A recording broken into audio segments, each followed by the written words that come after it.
Assalamualaikum warahmatullahi wabarakatuh. Hamdan syukran walillah amma ba'du. Selamat sore, salam bahagia, salam sejahtera buat kalian semua, pangeran-pangeranku, sahabat-sahabat Vino Vanu TV dimanapun kalian berada. Mudah-mudahan pada sore hari ini bersama Vino Vanu TV kalian semua senantiasa mendapatkan taufik berserta hidayahnya, mendapatkan petunjuk dari Allah, mendapat pertolongan dari Allah, dan dikembangkan, dilancarkan dari segala urusan dunia apapun, dan ditambahi rezeki kita, rezeki yang barokah, rezeki yang bisa manfaat dan manfaati buat bekal ibadah kita di dunia. Syukur-syukur kalau bisa pergi ke Madinah melaksanakan haji. Sisanya buat beli mobil mewah, bikin rumah yang megah, punya istri. Mudah-mudahan istri yang solehah dan yang belenga-belenga.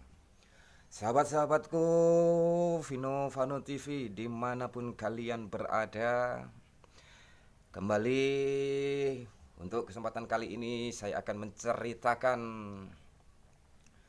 perjalanan mistik tapi juga unik. Ini tentang misteri alam gaib. Dua alam yang berbeda. Ada dunia yang nyata yang real dan ada dunia alam gaib. Dunianya para leluhur yang gak kelihatan, yang gak kasat mata. Sahabat-sahabatku Vino Vanu TV, pada sekitar tahun 92-93, karena waktu itu saya masih SMP. Kebetulan SMP saya itu di Madrasah Sanawiyah. Kalau pas bulan Ramadan itu sekolahan mengadakan pesantren kilat, pondok pesantren kilat 1 bulan penuh. Jadi paginya kita sekolah, ntar malamnya kita balik di pondok untuk ngaji macam-macam kitab. Itu selama 1 bulan. Jadi kita itu kayak ngaji Iqra tiap hari. Kalau hadir bawa daftar hadir, terus ntar dikasih tanda tangan sama pembinanya, kita setor hafalan ayat-ayat dan lain-lain. Dan itu tiap hari waktu itu kita masih berangkat dan pulang itu jalan kaki, karena kebetulan sekolahan saya itu cuma tetangga kampung, sekitar 1 kiloan kita jalan kaki sama teman-teman. Pada suatu hari pas bulan puasa malamnya kita itu bareng-bareng ngaji seperti biasanya, karena kita sering mendengar ceramah-ceramah dari khutbah atau dari guru-guru kita, ustaz-ustaz kita, bahwa bulan Ramadan itu semua demit-demit istilahnya, jin setan gerduwo dibelenggu, dikerangkeng untuk menghormati kita yang sedang beribadah puasa. Jadi ini pas bulan Ramadan.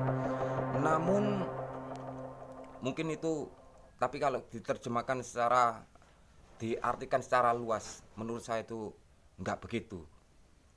Bahwa yang dimaksud untuk gerunduwo di kerangkeng, jin setan di kerangkeng itu, menurut saya itu kita pas bulan puasa itu berusaha untuk membelenggu, mengerangkeng.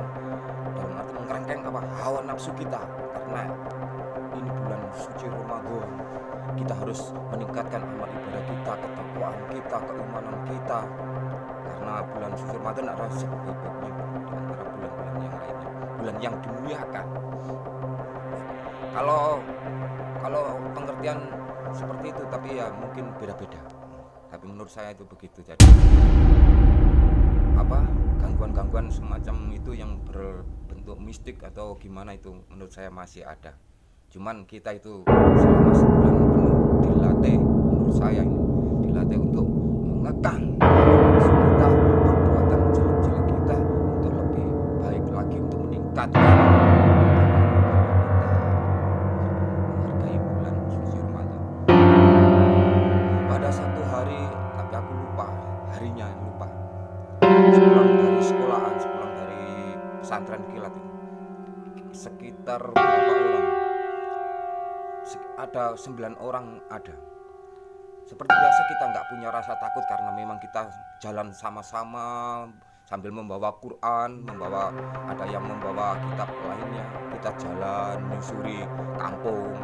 Waktu itu masih banyak pohon bambu yang rimbun. Bahkan kampung saya dulu pintu masuk keluar masuknya kampung itu cuma ada 3 jalan. Yang satu jalan utamanya itu besar, memang besar, mobil bisa lewat. Yang satunya itu cuman ukuran sekitar 2 meteran, itu jalan tembusan yang keluar kampung yang lain, nggak ada jalan lagi. Jadi kita itu tiap harinya lewat situ, cuman kampung itu ada bambunya semua. Kita lewat ini sudah bambu, bahkan kita kalau naik motor kita bersimpangan itu salah satu harus berhenti dulu karena memang sempit dan pinggirnya itu kali besar, yang lainnya itu sawah semua. Waktu itu musim padi. Singkat cerita itu pas kita di pojokan kampung itu yang sampai hari ini itu terkenal namanya itu di Embung Murung, nggak tahu kalau apa artinya itu, karena kalau bosone wong murung kayak semacam apa ya, marah-marah. Tiba-tiba itu nggak ada hujan, nggak ada apa, nggak ada angin, itu ada bambu itu melengkung begini, kayak buat tiang umbul-umbul. Yang asalnya yang semula bambu itu berdiri banyak kan rimbun, namanya di kampung saya itu barongan. Kalau tiba-tiba melengkung ini, nah ini kalau belum pernah mengalami hal-hal seperti ini, kalian harus waspada. Bisa jadi bambu yang masih kuat, yang nggak rapuh nggak apa, tapi tiba-tiba bisa melengkung begini. Apalagi itu kayak portal kereta menghalangi jalan. Kalau kita bisa melihat, mata batin kita bisa melihat ke alam mereka, pasti itu ada tangan-tangan gaib yang memegang bambunya. Nah, kalau ini orang awam yang nggak ngerti hal itu, ketika ini bambunya begini, taruhlah begini bambunya, terus kita lewat, ini dia akan berdiri, dilepas bambunya sama demitnya sama gerdubunya, dilepas begini.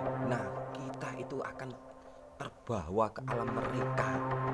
Untung waktu itu ada teman saya, kakak kelas, yang sekarang jadi ustadz, tapi aku sering manggilnya Yai Ahmad Badi. Kakak sekolah dulu di MTS, sekarang dia jadi mudin di kampung saya, jadi ustadz. Pinter, memang dari kecil dia pinter ngaji. Pas kita mau bareng-bareng kayak mau lompat tali, wis nggak apa-apa, ada yang bilang gitu teman saya yang lain, karena kan banyak rame-rame, biarpun ini kita diganggu berdua, kita nggak ada rasa takut karena rame-rame, ada 9 orang. Seingat saya itu Yai Ahmad Badi, terus Sumadi, Koirul, Kuswanto, tahu yang cewek dan lupa ada siapa lagi, ada Indayani yang sekarang sudah almarhum. Niat kita itu langsung, udah nggak apa-apa, ayo kita langsung lewat aja, ini kan itu bulan puasa, katanya hal-hal yang goib, yang berbentuk berdua apa itu dikerangkeng, jadi nggak ada, ayo kita lewat kan. Baru kita mau melompat, kita berpegangan nih, sami yang tangan satunya sambil memegang Quran, kita berpegangan sama teman-teman yang lain, kita mau melompat, hampir saja jarak 1 meter, itu bambu itu berdiri lagi, tapi enggak suaranya rusak, berdiri kembali bambunya. Astagfirullahaladzim. Mulai itu saya dan juga teman-teman saya itu Ini pasti ada yang nggak beres ini, pasti ada yang nggak beres ini.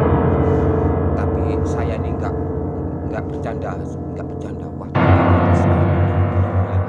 Mungkin teman saya ada yang melihat, tapi nggak. Saya nggak tahu. Itu genderuwo, bener-bener. Meskipun genderuwonya itu cuman berdiri, ya kayak kita lihat kasat mata itu kayak berdiri di tanah. Pring bambu yang rata-rata tingginya itu sekitar 10 meter, ada yang lebih 15-an meter lah. Dia itu cuma begini dok, tangannya itu ujung bambunya yang di atas cuma ditarik begini dok, tet, kerusak. Begitu teman-teman saya, termasuk saya juga mau melompat, dia dilepaskan, tet, kembali bambunya, tapi nggak langsung kembali, kan di situ banyak daun-daunnya, ranting-rantingnya bambu yang ada dulunya rusak gitu. Saya mau bilang sama teman-teman saya, takutnya saya dibilang malah nakut-nakutin atau gimana, tapi itu real, nyata bahwa genderuwo itu kalau dilihat itu paling tingginya sekitar 5 meter. Dia ngambil bambu di ujungnya cuma ditarik pakai tangannya, tet, dilepas lagi, tet. Terus setelah itu ada rasa takut, mulai ada rasa takut berhubung kita banyak sama yang lainnya 9 orang. Rasa ketakutan itu enggak begitu terasa, cuman hati kita tetap ada rasa takut. Dalam pikiran saya, ayo Kit, terus aku bilang ayo kita baca ayat sebisanya, ini nyata ini. Walaupun kita nggak bisa melihatnya, saya bilang begitu. Walaupun kita nggak bisa melihat mereka, tapi ini pasti ini ulah tangan-tangan genderuwo, saya bilang begitu. Karena yang aku tahu genderuwo itu makhluk yang paling usil, mengganggu, kadang-kadang nyamar jadi suaminya orang. Makanya bagi istri-istrinya orang yang sering ditinggal suaminya kerja itu hati-hati. Yang paling bisa merubah wajah orang itu genderuwo. Jangankan merubah orang biasa begini, genderuwo itu ada yang bisa merubah wajahnya, dirinya persis kayak polisi, plus pakai baju polisi, pakai sumbritan juga bisa genderuwo itu. Nah umum sudah nggak jadi rahasia lagi itu, genderuwo itu kadang-kadang nyamar dari suaminya orang, terus kadang-kadang itu ya begitulah, sampai begitu melakukan begituan. Ada sih cerita begitu di kalangan masyarakat. Aku sendiri belum yakin, karena apa, hal-hal yang demikian kalau mau mewujudkan dirinya ke, walaupun itu berbentuk wajah yang lain, ke dunia nyata itu perlu energi yang khusus. Walaupun dia itu genderuwo, kalau mau memasuki alam manusia itu beda, rasanya juga beda. Seperti halnya kita kalau mau masuk ke dimensi dunia gaib, tentunya kita harus melakukan hal-hal jere wong Jawa tirakat, atau melakukan hal-hal apa, ada ritual-ritualnya tersendiri. Seperti halnya para spiritual, para paranormal atau yang lain. Setelah itu kita baca, ada yang kulhu, ada yang takut itu, seingat saya namanya Siti. Dia begini, Astagfirullahaladzim, enggak baca ayat apa-apa lagi, enggak, ayat-ayat yang lain enggak dibaca. Bisanya dia sambil megangi apa ya waktu itu, Quran sama mukenanya. Astagfirullahaladzim. Ada yang Fatihah, tapi ingat saya yang baca ayat-ayat itu enggak ada yang sampai kelar selesai. Ini rasa ketakutan cuma dibarengin apa ya, ada humornya di situ. Terus kita bareng-bareng, ini taruhlah ini bambu, kita berpegangan, ayo bismillahirrahmanirrahim, kayak mau loncat tali itu. Allahu Akbar, jarak 1 meter dia melengkung balik lagi, bisa balik lagi, bambunya menghalangi kita, perjalanan kita jalan itu kereta itu Malang begitu. Terus setelah itu ya sekarang memang jadi ustadz, jadi kiai, saya bilangnya. Masih kakak kelas dulu ya, saya panggil Ahmad Badi gitu aja kecil. Tapi walaupun dia itu teman, tapi sekarang kan kita harus hormat, beliau sekarang kebanyakan orang manggil ustadz, ada yang kiai, dan kenyataannya memang demikian. Di bidang agama dia memang lebih menonjol, lebih pinter, dan dia jadi mutin di kampung saya sekarang. Ini kisah nyata ini. Jadi Gerinduwonya itu benar-benar dia nggak menampakkan wujud bentuk suara, tapi kalau usilnya itu benar-benar, kalau Gerinduwo malah ada yang, kalau ibu-ibu di kampung saya punya kepercayaan kalau diganggu Gerinduwo itu dia langsung dibuka itu kalau pakai daster langsung dibuka sambil bilang Gerinduwo rantai udel rantai, langsung dibuka begini. Itu biasanya Gerinduwo langsung lari, paling tinggal angin bus gitu aja. Itu kalau Gerinduwo itu paling usil makhluk yang namanya Gerinduwo. Saya 2 kali kalau saya melihat Gerinduwo itu 2 kali. Memang kalau Gerinduwo divisualkan, digambarkan seperti gorila itu memang begitu. Matanya itu seukuran lepek tangguh mobil, terus berwarna merah, ada yang bertaring, ada yang enggak. Memang begitu wujudnya Gerinduwo itu, persis gorila, bulu-bulunya panjang, bentuk tubuhnya itu memang persis itu. Karena aku sendiri real melihatnya 2 kali. Padahal yang pertama itu siang, seingat saya itu siang, dia megang pohon gempol begini, kayak gorila begitu, tinggi. Tapi ya saya biasa, dari kecil saya yang namanya takut lumrah, naluri alami sebagai manusia, itu kita takut. Tapi cepat-cepat dari kecil itu kalau saya melihat hal demikian, berusaha untuk menguasai diri. Itu ada, tapi tak anggap nggak ada. Karena nggak adanya apa? Karena nggak kelihatan. Dia nyata, tapi kan di alamnya mereka. Memang karena kita itu saling berdampingan, cuma alamnya kan berbeda. Terus waktu itu kembali ke ceritanya lagi, kita mengambil keputusan untuk lewat padi-padinya. Orang kan takutnya rusak, mau lewat kalinya dalam, kita sarungan. Yang lain zaman dulu kayak yang lain, yang cewek-cewek itu kan pakai baju muslim itu kayak cewek pondokan begitu kan, mau jebur kali kan nggak mungkin, takutnya ada yang nggak bisa berenang. Terus kita bareng-bareng, ya Allah dipimpin Yai Ahmad. Ini kalau memang ini makhluk Gerinduwo atau sejenisnya, dia juga ciptaanmu ya Allah, lindungi kami ya Allah. Coro Jawa ini, hilangkan makhluk ini dari hadapan kami ya Allah, saya mau lewat ya Allah. Terus baca Fatihah bareng-bareng, Bismillahirrahmanirrahim sampai kelar. Allahu Akbar. Tetap kita punya pegangan sama teman-teman, kita sudah berpikiran kalau memang ntar kita ke bawah sama bambunya ke atas, terus kita terbawa ke alam mereka, kita bareng-bareng. Ya Ahmad begitu. Alhamdulillah, kayak sinetron, setelah kita berdoa begitu, bambunya itu pelan-pelan set balik. Itu pas ngelepasnya itu Gerinduwonya itu nggak langsung dilepas begini, bambunya itu enggak, dipegangin seakan-akan memberi kita tempat jalan lewat. Kita terus lewat, tapi lewatnya enggak pelan-pelan, enggak, betul bambunya sudah berdiri lagi, kita itu langsung kayak mau start lari ngono. Wow, berlari bareng-bareng. Itu bener-bener, padahal itu bener-bener kita digangguin sama yang namanya Gerinduwo. Tapi itu cerita yang unik. Takut ada, tapi karena kekompakan, karena keberanian bersama-sama itu menghilangkan rasa takut sendiri. Itu adalah cerita yang unik. Gerinduwo mencegat aku dan teman-temanku sepulang dari pondok pesantren pas masa SMP. Mudah-mudahan video kali ini bisa memberi hiburan, memberi ada hikmahnya bahwa sebenarnya kita itu hidup saling berdampingan. Ada alam nyata, dunia kita ini yang kita tempati ini, dan alam gaib.